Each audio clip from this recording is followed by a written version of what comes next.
Hello everyone and welcome back to the channel and I hope you guys are doing great. In my today's video, I'm going to talk to you about Krishival Foods Limited. It's an FMCG company and it's one of the fastest growing FMCG companies in India. You might not have heard about it or known about it, but it's a small cap company and it is growing at a much faster rate. Once I share the results with you and talk about their expansion plans, I think you will understand why am I saying this and what is the reason behind it. So stay tuned till the end of the video, right? So if you look at their business model, and their business model is quite simple, and if you look at the screen, right, so they what they do is, right, they make dry fruits and nuts, and they sell it, and they make ice creams. So that is their main business. One it's dry fruits and one is ice creams. And actually if you see at their business model, right, it's quite complementary to each other, because the dry fruit seasons are very strong during the Q2 and Q3 quarters, and if you look at their ice cream business, they have a strong Q1 and strong Q4 season. So what has happened, right? Earlier they were into mostly into dry fruits and nuts before they entered into the ice cream business. Now what has happened, right? From being a seasonal business, now it has become much more stable, where the revenues overall stabilize, and that's how they're going forward. So if you look at their recent result at their number, right? So their revenue grew by almost to close to 80% from last year. So last year they did a revenue for around close to around 49.52 crores. This year they did a revenue of around 88.96 crores.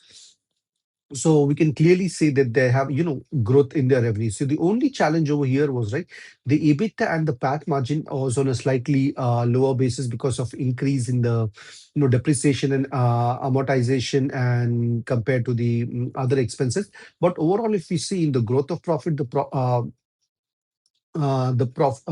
they're still profitable, so that there is no issue with that. And if you would have if you guys have followed this business before, or if you're following it right now, we clearly know that their dry fruits and nut business is a cash generator business which is still profitable, and the ice cream business is working towards profitability. This quarter they have become EBITDA profitable, and they're moving forward to a profitability. Once as the capacity utilization increases and as things improves, they will start getting back their operating leverage. So that was in terms of their results and number. And if we look at the numbers from the segment perspective, right, from both nuts as well as their ice cream business, which is called Melt and Mellow. So you can look at the screen over here, right? So if you look at the sorry, the nets revenue, right? It was around 37.38 crore, which was overall 42% of the overall revenue, and ice cream contributed to around 51.5% of the revenue. And if you look at EBITDA, right? So the EBITDA contribution from nets was more, which was around 55%, which is 6.82 crores, and only 45% from the ice cream, which is 5.8. And if you look at the EBITDA margin perspective, Nets maintained their margin of around 18.24%, which is quite good. And in terms of the ice cream business, it has improved to 10.05%, and there is still a room for improvement. So we can clearly say, right, so this quarter, Q1 being the strongest quarter for ice cream business, it has contributed more compared to the nets business. And if we another thing that's very important, right? So when they started this ice cream business, and and they started the manufacturing facility, right? They were very clear, and they had very clear targets in terms of when they want to reach, to make the business profitable, this segment profitable. So they had this target for EBITDA positive by FY 27. But what has happened, right? The business is doing so well that it has become EBITDA profitable well before the plan. So if you look at the screen over here, right? So they had a plan that to achieve their profitability around by FY27 and for EBITDA, but it has become profitable right now. And if you look at their Q1 performance again, right? Revenue, if you look at compared to the last year, it grew by almost 230% to 51.57%. If you look at EBITDA numbers, right, it grew by almost 793% to 5.81 crore. And if you look at the EBITDA margin, right, it improved from around close to around 3.9% to 10.5%. So we can clearly see, right, their growth engine, which is their the ice cream division, is on the right track because the revenue has grown by almost three times. The EBITDA margin has grown, the EBITDA numbers have grown by almost, profitability has grown by almost close to around 793%. And the margins have also improved from around 3.9% to 10%. So this clearly shows that what the business or the management is trying to achieve, right? They are on the right direction. If you look at their quarterly highlights, right? I'm mainly going to concentrate on the ice cream business because that's where the growth is majority coming from, right? So if you look at this screen over here, right? They added around 1,780 deep freezers, mostly in Andhra Pradesh area. So right now in Q1, they have focused on the Andhra Pradesh area where they are doing the expansion because the management is very confident that it's a very good market and the demand is quite strong over here. They have entered three regions over here. If you can see the name, Rayalaseema, Vijayawada, and Vishakhapatnam, and they have launched 13 new products, six in nuts and seven in ice cream. And if you look at in terms of the distributors, right, they have increased the distribution for the nut cycle and they've added almost 120 plus distributors.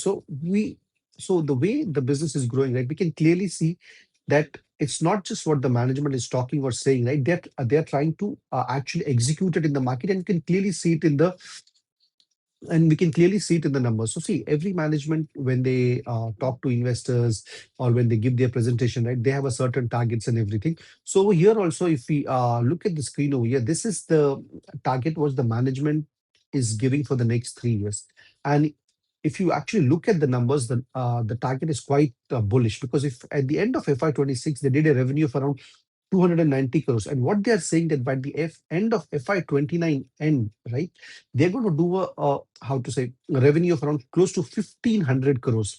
So that is a growth of almost five times in 3 years. And they are achieving, they're trying to achieve a CAGR of almost 73% between FY26 to FY29, which is quite bold. And the way management is speaking, they look very, very confident of it. So, and if you see on the target timeline, right, so what they're saying that by end of FY27, 50%, the ice cream business is going to have 50% sales and 50% PAT growth, and their deep freezer is going to increase by almost 26,200 numbers. So you might be wondering, that why am I talking so much about deep freezers, right? See, unless and until you don't have these deep freezers, there is no point of manufacturing the making the ice creams, and sending it out because it's going to get spoiled.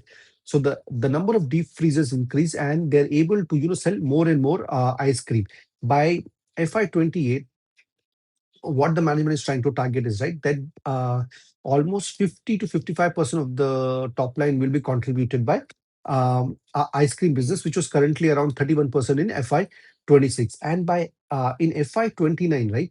So the target overall top line target is around 1500, and from the ice cream business, they're targeting a revenue from close to around 600. So we can clearly see, right? When I look at this number, I was actually quite surprised that with the numbers. But if they are able to achieve this, and if they are able to execute without any delay, right, the market is definitely going to reward them.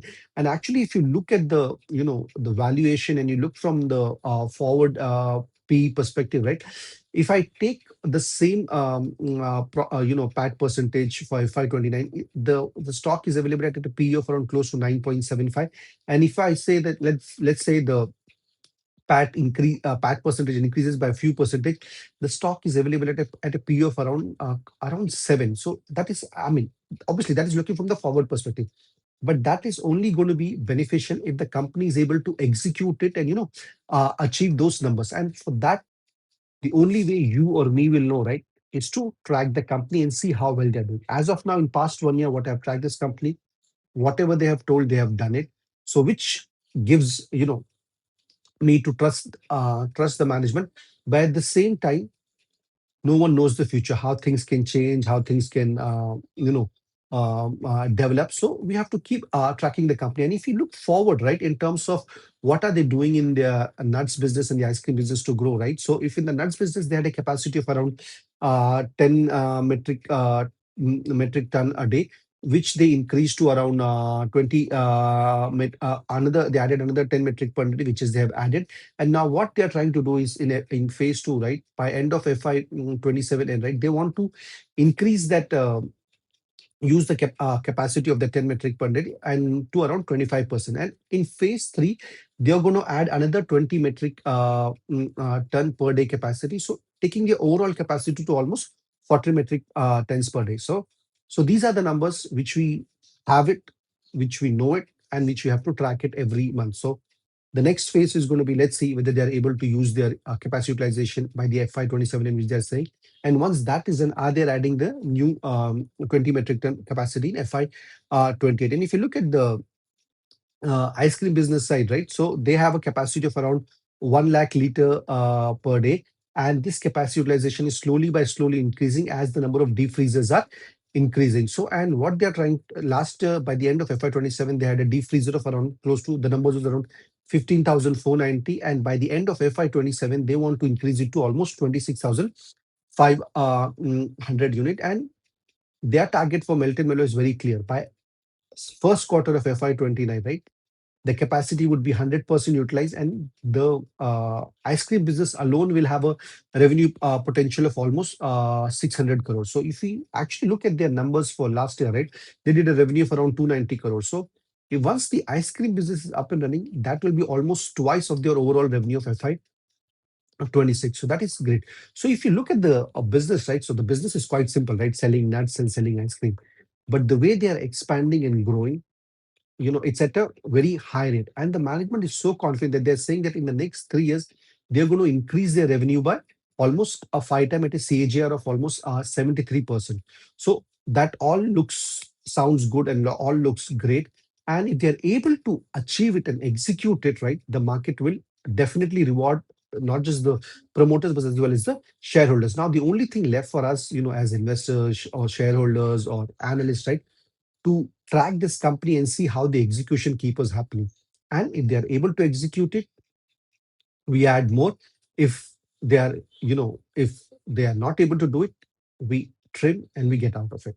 That is most very, very important thing, right? See, whenever we invest in any stock, right, at the back of what the management is promising or what the management is saying, right? Okay, I understand that we go ahead and invest it. But when the story changes, when the things change for the worst, right? It is very important for us to get out of it before things can go really worse. Because one of the biggest challenges that retail investors face in the market is, right, when things go wrong, they are not ready to cut their losses and get out of it. They are still holding on to it, saying, okay, I bought this share at 100 rupees. Now it is 80 rupees. I want it to go back to 100 rupees. Then only I will sell it, which is actually quite wrong. When things go wrong, when facts change, we need to change our decision. It is as simple as that. Otherwise, the market will punish. So over and over, I hope you guys like this video and like the analysis. And if you do like it, please do hit like and subscribe to my channel. I'll see you next time. Thank you and God bless you.